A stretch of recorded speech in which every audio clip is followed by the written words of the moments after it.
Welcome to our channel. Today we how to subscribe with Chakra UI for responsive accessibility first interfaces, beginner guide step by step clearly. Start by creating a new React application using Create React App. Open your terminal and run the command npx create react app myapp. Navigate into the project folder by typing cd myapp.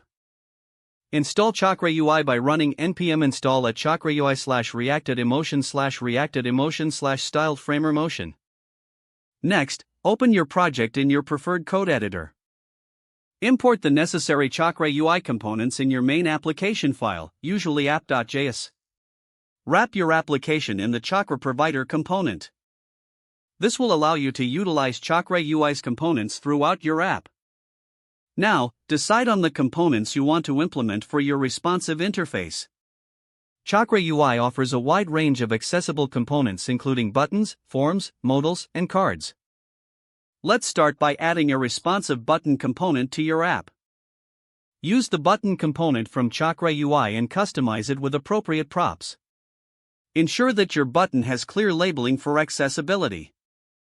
For example, use the prop ARIA label to provide a textual description. To implement a responsive layout, utilize the box and flex components.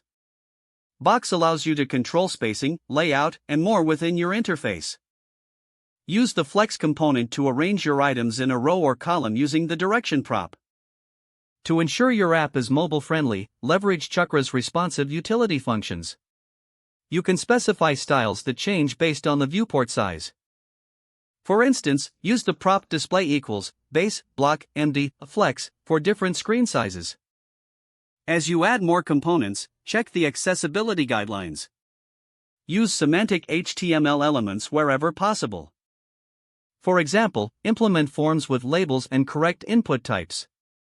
Use the form control component to manage form inputs and their accessibility. Validate your components by checking keyboard navigation. Ensure that users can navigate your interface without a mouse. Utilize screen readers to test if all elements are accessible and properly labeled. Once your interface is built, run your application using npm start. Don't forget to like this video and subscribe to our channel for more step-by-step tech guides.